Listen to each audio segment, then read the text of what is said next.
Caesar, we're coming here as you can. Move your ass!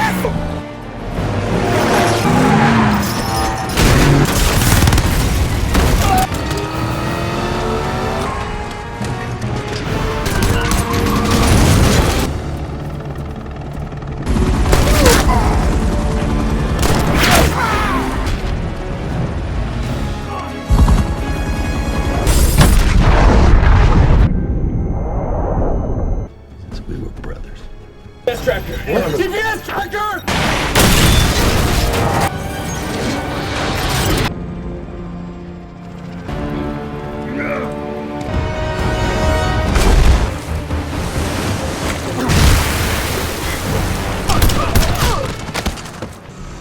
What? Big trouble. I'm trying to enjoy the view because... How'd you shitheads manage to get caught? Here's the plan. We're gonna break up.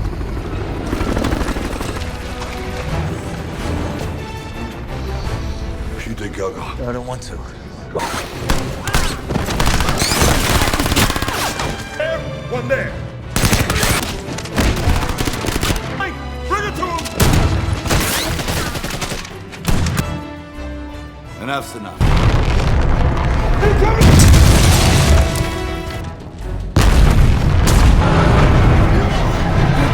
I thought you could fight.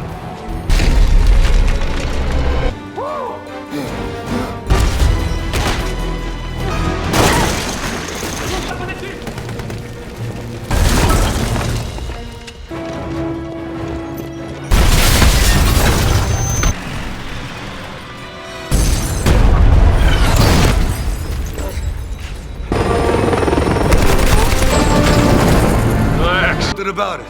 I'm on it. Rumors in the...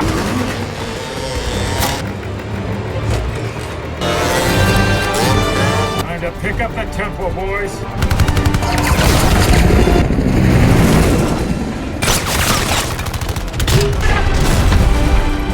Do something.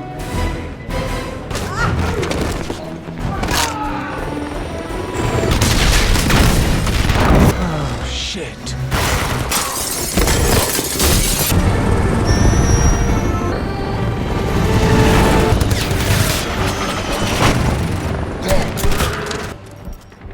Hypnotic. Would you like to hold?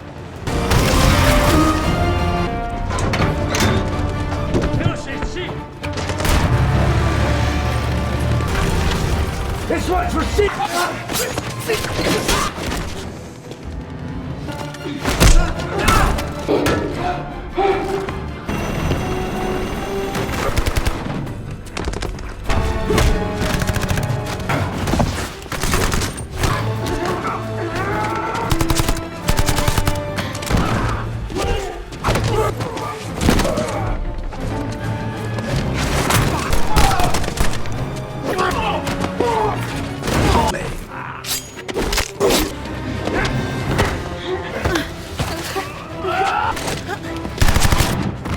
Men. You just go.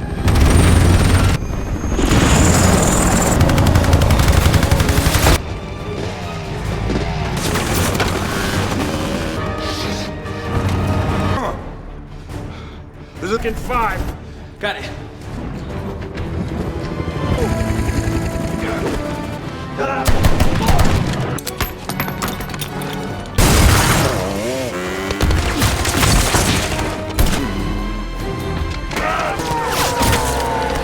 Was this easy? pretty much. Anybody? Fucking here! Come on, guys, move it. Pin down! Stop mumbling. Let's get to the chopper. Let's go. Gotta go. Batteries at 2%.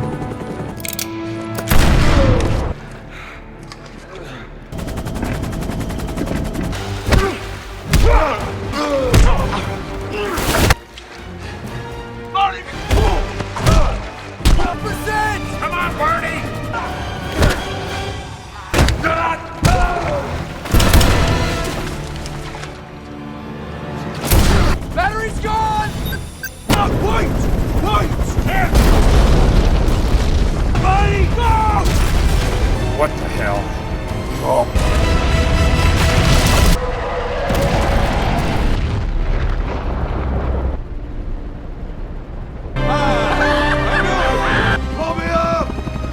gonna kill you!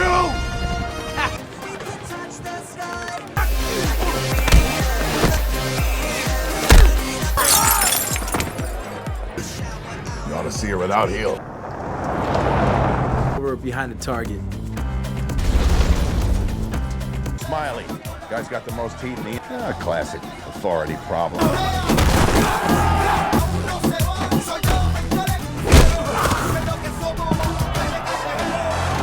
Wasting your time like this. He's not the guy.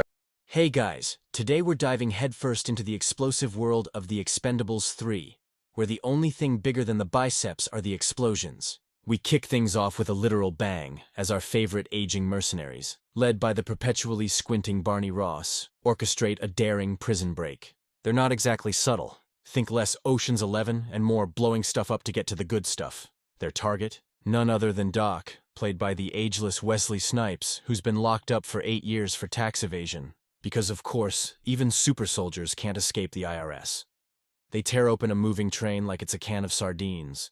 Guns blazing and Doc, looking remarkably chipper for a guy who just spent nearly a decade in a metal box, joins the party. This is a passion project for me, and a like or a subscribe is the best way to show your support. So if you're on board, join the crew. If not, thanks for watching anyway. With Doc safely aboard their extraction chopper, the team shares some banter. It seems Doc's 8-year stint behind bars has left him a tad rusty, or maybe just incredibly sarcastic. He quips about being grounded, which is pretty rich coming from a guy who just exited a moving train mid-air. The helicopter blades whir with a satisfying mechanical groan as they gain altitude, leaving the prison guards in their wake. Doc then pulls out a knife, effortlessly disarming one of the guards who'd inexplicably hitched a ride and was hiding. Turns out, he's still got it, proving that even a decade-long sabbatical can't dull true combat instincts. It's a nice little reminder that while these guys are old, they're definitely not obsolete. Though, admittedly, the jokes about their age are pretty much a running theme at this point. Back at their not-so-secret base, which looks suspiciously like a well-stocked garage, the team gets properly acquainted with their newest oldest member, Doc. The clinking of glasses echoes through the cavernous space as they toast to his freedom and, presumably, to not having to pay bail for him. Doc's introduction is met with the usual mix of weary camaraderie and grudging respect that only a group of grizzled mercenaries can muster. Lee Christmas, with his signature smirk, probably makes a snarky comment that only he finds funny, while Gunnar Jensen, ever the enthusiast, just wants to blow something up. It's a moment of calm before the storm, a brief pit stop where the aroma of gunpowder mixes with stale beer, and the sound of laughter momentarily drowns out the faint ringing in their ears from the earlier explosions. No rest for the weary, right? Barney Ross gets a call from Max Drummer, a no-nonsense CIA bigwig played by Harrison Ford, who clearly has better things to do than babysit a bunch of trigger-happy seniors. Drummer hands Barney a tablet, which probably has more firepower than most third-world countries, and lays out the next mission. The target? A shipment of highly destructive bombs headed for Somalia, intended for an unknown buyer. The stakes are high, the intel is vague, and the payment is, well, let's just say it's enough to keep the Expendables in fresh bandoliers and pain meds. The sound of Drummer's clipped authoritative tones is almost as intimidating as the prospect of facing off against a new adversary. Barney, ever the professional, takes it all in, his gaze steely, already calculating the risks and, more importantly, the potential for collateral damage. Next stop, Somalia. The team rolls into a heavily fortified port like a wrecking ball on wheels, their armored vehicle tearing through barriers with the satisfying crunch of metal. This isn't a stealth mission. This is, let's make some noise and see who shows up. The air immediately fills with the chaotic symphony of gunfire, the staccato rip of automatic weapons, the heavy thud of grenades, and the incessant whirring of helicopter blades overhead. They locate the crates, bursting them open to reveal the ominously humming bombs. Just as they think they've got it under control, a familiar chilling voice crackles over their comms. It's Conrad Stonebanks, a ruthless arms dealer and former co-founder of the Expendables, thought to be dead. Turns out he's less dead and more dramatically inconveniently alive. Barney's face hardens, the surprise replaced by a cold fury. This just got personal, and the sound of his clenched jaw is almost audible. Stonebanks, a literal ghost from the past, hovers above in a sleek helicopter, his voice dripping with condescension as he taunts Barney. It's a classic villain move, announcing your triumphant return mid-massacre. The sound of the chopper's rotors beating the air is almost a drumroll to disaster. And disaster it is. Stonebanks, with an unnervingly calm precision, takes aim and shoots Gunnar Jensen, who falls to the ground with a sickening thud and a guttural cry of pain. The team scrambles, a collective gasp of horror echoing in the comms. But Stonebanks, ever the showman, makes his grand exit, blowing up the port and taking the bomb shipment with him. Barney is left staring at his gravely wounded friend, the acrid smell of smoke filling his nostrils, and the metallic tang of rage in his mouth. The mission is a bust, and the emotional toll is heavy. The scene shifts to a field hospital, a stark contrast to the earlier explosions, where the rhythmic beeping of medical equipment replaces the gunfire. Gunnar lies pale and still, a stark reminder of the mission's failure and the brutal cost of their lifestyle. Barney stands over him, a statue of regret, the quiet hum of the machines amplifying his inner turmoil. The raw despair in his eyes speaks volumes. He's always been the protector, the leader, and seeing one of his own go down shakes him to his core. He feels the weight of every past mission, every near miss, and the growing realization that his team, his family, is getting older, slower, and more vulnerable. The air is thick with unspoken fears, and the only sound is the quiet, desperate struggle for life emanating from Gunnar's bedside. After that harrowing experience, Barney makes a gut-wrenching decision. He gathers the team, the very men and women he's fought beside for decades, and delivers the news. The Expendables are done. The words hang heavy in the air, a death knell for their brotherhood. Lee Christmas, always quick with a jab, tries to reason with him, his voice laced with betrayal. Roadblock looks stoic but hurt, while Toll Road looks downright confused. Doc, fresh out of prison, probably thinks this is some kind of twisted joke. The camaraderie that once filled the space is replaced by a thick tension, a mix of anger, sadness, and disbelief. The silence after Barney's pronouncement is deafening, punctuated only by the subtle shuffling of feet and the strained breathing of men who thought they'd face every enemy together. But never this one. Barney, now a lone wolf, meets with Drummer again, determined to take down Stonebanks by himself. Drummer, however, isn't about to let Barney go on a suicide mission. He's seen enough grizzled heroes bite the dust. Instead, he suggests a different approach, one that involves fresh blood. "You can't ride a dinosaur into a modern war," Drummer quips, a casual jab at Barney's team's vintage. He authorizes Barney to recruit a new, younger, tech-savvy team, capable of operating in the shadows and leveraging modern intelligence. The quiet clinking of coffee cups in the cafe serves as a backdrop to this pivotal conversation, a stark contrast to the usual explosions. Barney, initially resistant, knows Drummer's right. His old dogs are getting too tired for new tricks, and this isn't just about vengeance anymore. It's about strategy. Barney, with a new mission objective, heads off to recruit a new team. But where do you find a new generation of expendable badasses? You ask another old badass, of course. He seeks out Bonaparte, a seasoned recruitment specialist who looks like he's seen more classified documents than a server farm. They meet in a ridiculously crowded market. Because what's a spy movie without a clandestine meeting in a bustling public space?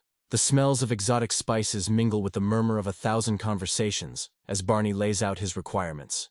Young, fast, smart, and disposable. Bonaparte, played by Kelsey Grammer with a delightful blend of gravitas and cynicism, agrees to help, clearly relishing the challenge of finding new blood for an old dog. The unspoken agreement hums between them, a silent pact forged amidst the chaos of the market. First up on the recruitment drive is John Smiley, a former Navy SEAL with a penchant for parkour and a talent for looking effortlessly cool while doing death-defying stunts.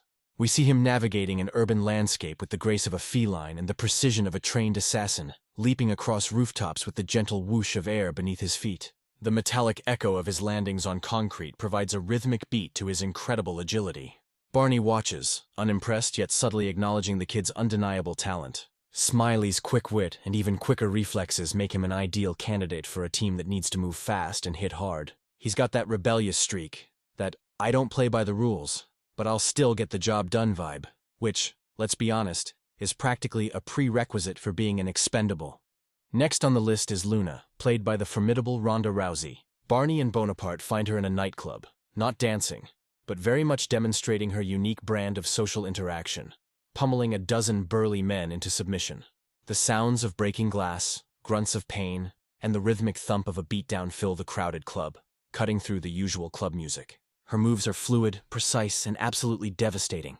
Each punch lands with a satisfying crack, each kick with a powerful thud. She's not just fighting, She's performing a violent ballet, proving that you don't need a beard to be a total badass. Barney watches, a faint smirk playing on his lips.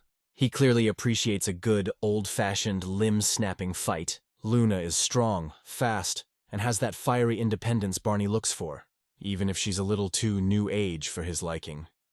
Then there's Thorne, a tech whiz and expert climber, played by Victor Ortiz. He's the kind of guy who can scale a skyscraper with the ease of a spider monkey and hack into a mainframe before you've even finished your morning coffee. We see him gracefully ascending a building, his grappling hook whizzing through the air with a soft mechanical hum, finding purchase with a satisfying thwack. His movements are silent and efficient, a stark contrast to the Expendables' usual kick the door down and ask questions later approach.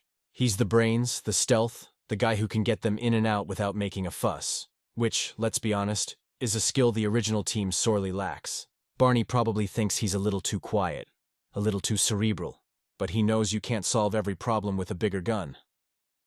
The final piece of the puzzle is Mars, an absolute maestro with a sniper rifle played by Glenn Powell. He's got that cool, confident swagger, the kind that makes you think he was born with a scope attached to his eye.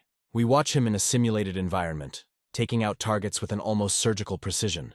The thwip of his rifle firing and the distant ping of metal targets being hit are the only sounds as he zeroes in on his prey. He's the quiet observer, the one who cleans up the mess from a distance, ensuring everyone else survives to fight another day. Barney appreciates the efficiency, the lack of unnecessary noise, and the sheer lethality. This new team is a blend of modern combat and old-school grit, and Barney, despite his initial reluctance, can see the potential in these young guns. With the team assembled, it's time for some bonding, which in Expendables terms means intense, potentially lethal training. Barney puts them through their paces in a dusty, sun-baked warehouse, pushing them to their limits.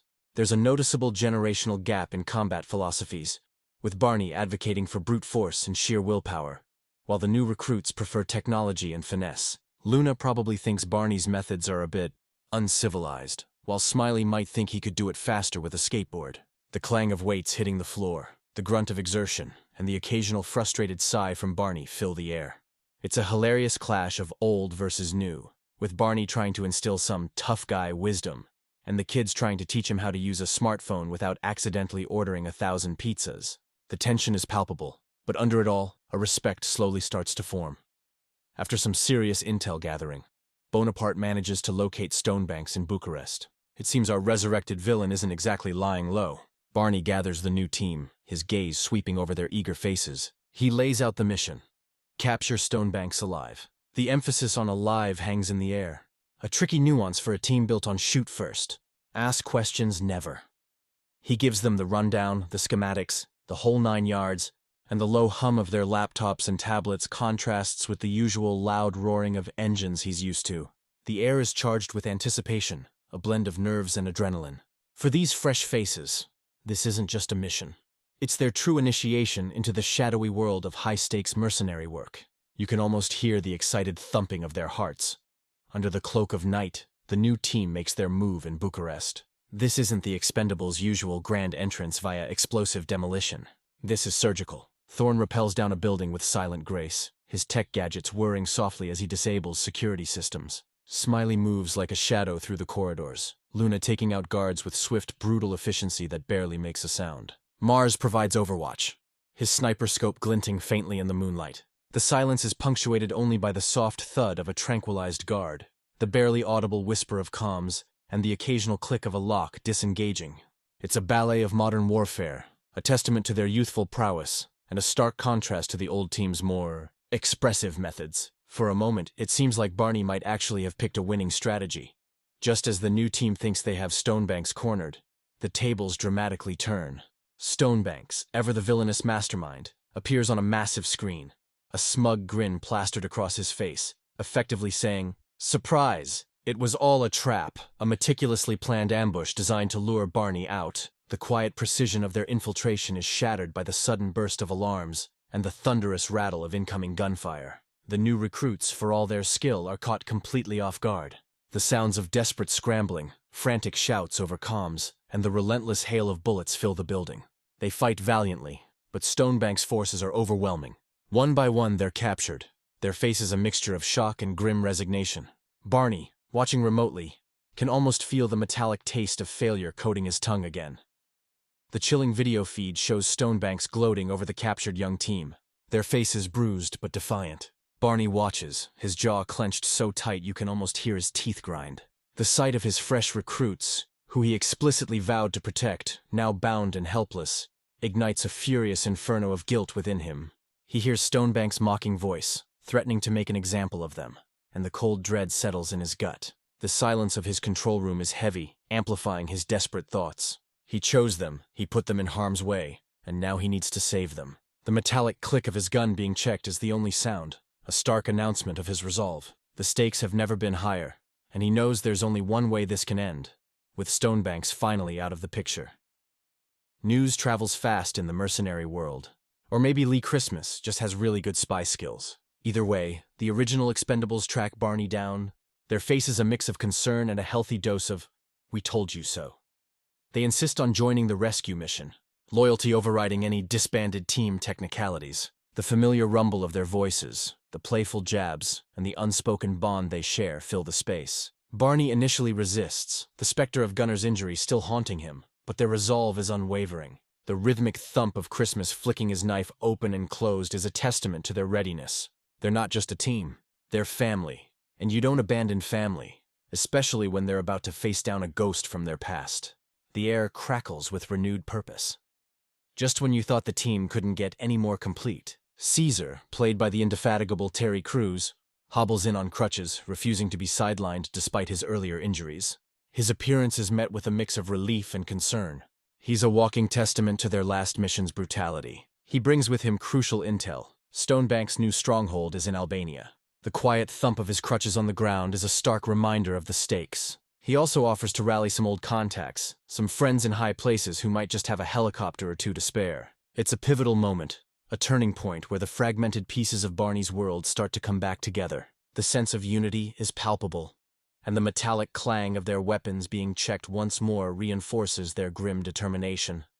And then, as if summoned by the very spirit of cinematic overkill, Trench Mauser, played by the one and only Arnold Schwarzenegger, and Yin Yang, played by the lightning-fast Jet Li, make their grand entrance via helicopter, the powerful whir of the rotor blades announcing their arrival. Trench, with his signature cigar and even more signature dry wit, immediately offers his assistance with a knowing smirk. Yin Yang, ever the silent and deadly assassin, simply nods, his presence alone a promise of broken bones and swift justice. Their unexpected arrival adds another layer of firepower and grizzled experience to the already formidable team. The original Expendables cheer, a collective sigh of relief, knowing that with these two legends back in the fold, Stonebanks is truly in for a world of pain. It's like the Avengers, but with more wrinkles and bigger guns. In a truly epic moment, the old guard and the new blood finally meet in one massive testosterone-fueled hangar. It's a meeting of generations, a blend of wisdom, brute force, and youthful agility. Barney introduces the new recruits to the legends, and you can practically hear the younger ones thinking, "Wow, these guys are even older in person."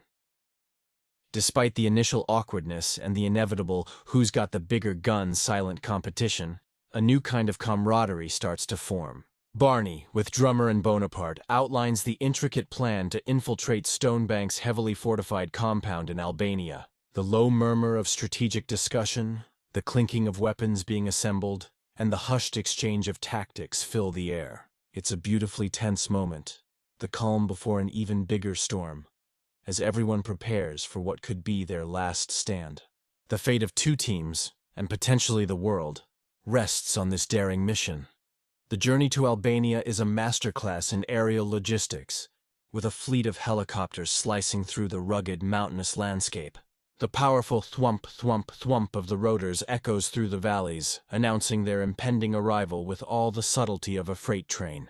Below, Stonebanks' compound looks like a fortress ripped straight out of a supervillain's handbook, heavily fortified, bristling with guards, and probably booby-trapped to the nines.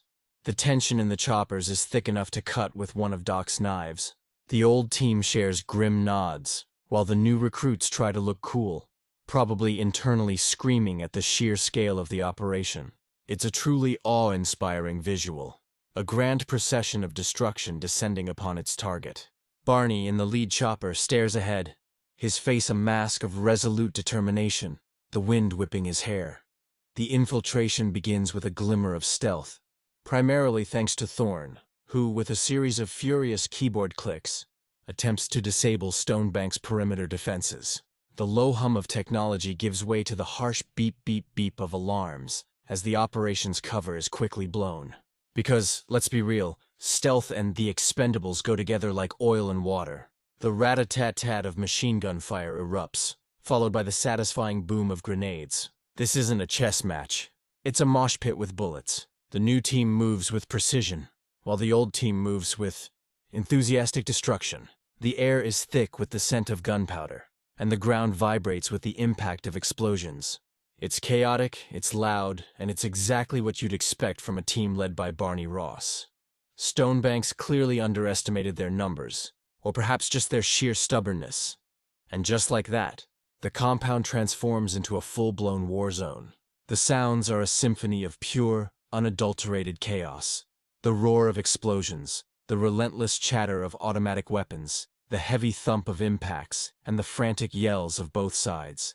Old-school muscle meets new-school tech as the Expendables surge forward.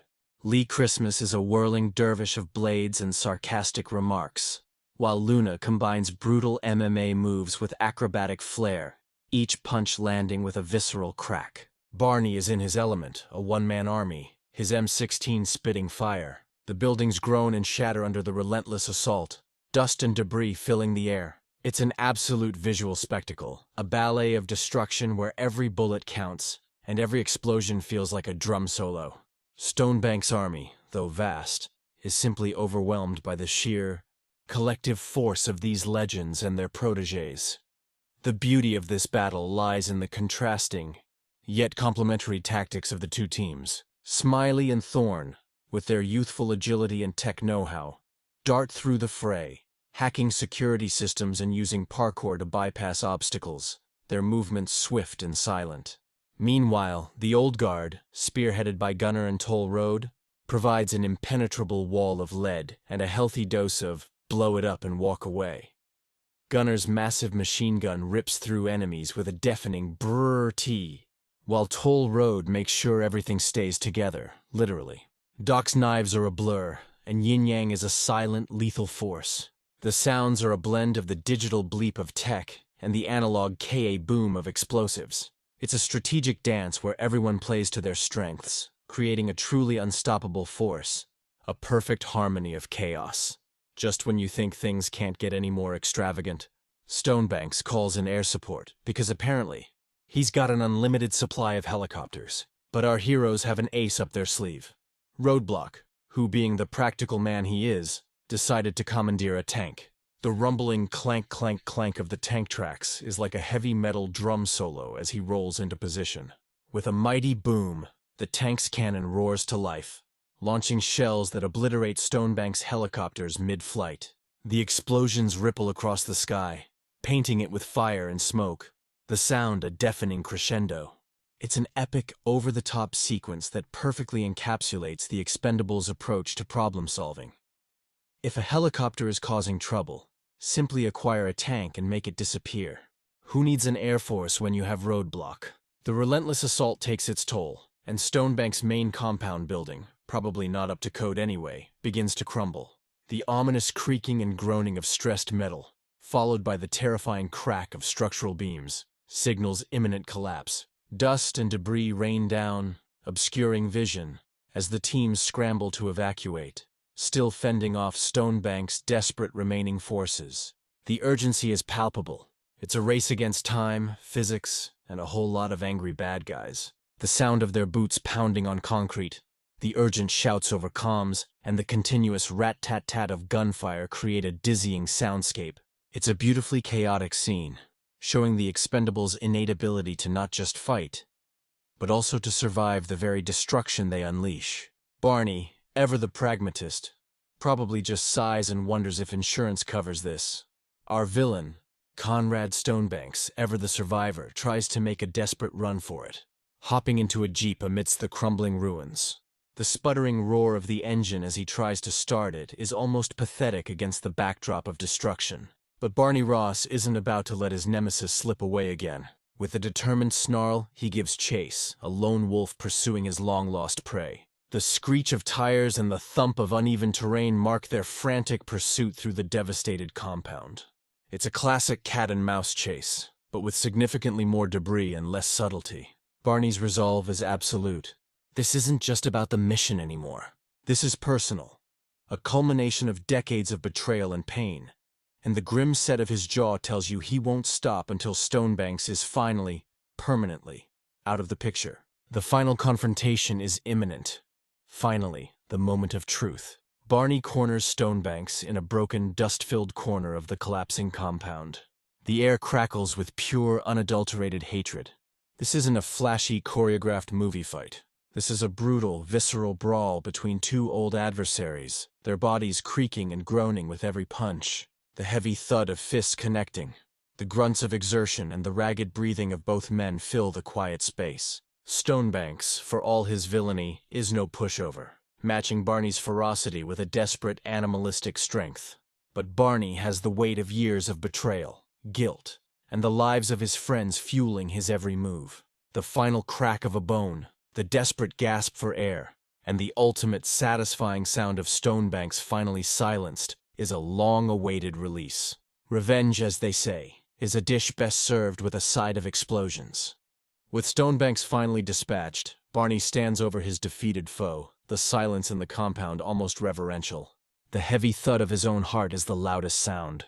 But the mission isn't over. The rest of the Expendables, old and new, rally, securing the shattered remnants of the compound.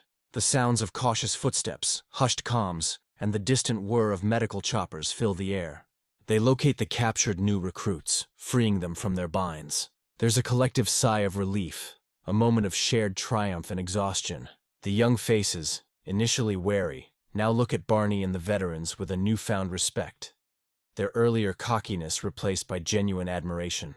It's a moment of quiet victory, a testament to their combined strength and resilience, proving that even a motley crew of misfits can get the job done when it truly counts. After all that chaos and explosions, what's a group of mercenaries to do? Hit the bar, of course. The final scene sees both the old and new generations of Expendables gathered in a raucous pub, clinking glasses and sharing war stories. The clatter of bottles, the loud chatter, and the occasional burst of laughter create a vibrant, celebratory atmosphere. It's a beautiful culmination, a testament to the unexpected bonds forged in the fires of battle. The new recruits, no longer quite so green, exchange knowing glances with the seasoned veterans. They've earned their stripes and a place among these legends. There's a palpable sense of closure, of wounds healed, and a future, however uncertain, that looks a little brighter now. Even Doc manages a genuine smile, probably thinking about all the tax forms he'll need to catch up on. Barney, ever the thoughtful leader, shares a quiet drink with Drummer, overlooking the boisterous celebration. The clinking of their glasses provides a gentle counterpoint to the distant sounds of merriment. Drummer, with a rare hint of a smile, acknowledges the successful mission, and, more importantly, the successful integration of the new blood. He understands that while the old ways are potent, evolution is necessary for survival. Barney, for his part, seems to have found peace with the idea of a hybrid team, a blend of experience and fresh energy. He looks out at his diverse crew, a sense of pride swelling in his chest. They're not just a team. They're a symbol of resilience, proof that no matter the odds or the age, unity and courage can overcome anything. This journey has shown us that true strength lies not just in muscle and firepower, but in the unbreakable bonds we forge. It reminds us that even when faced with overwhelming challenges, coming together, embracing new perspectives, and standing by those you care about can lead to unexpected triumphs.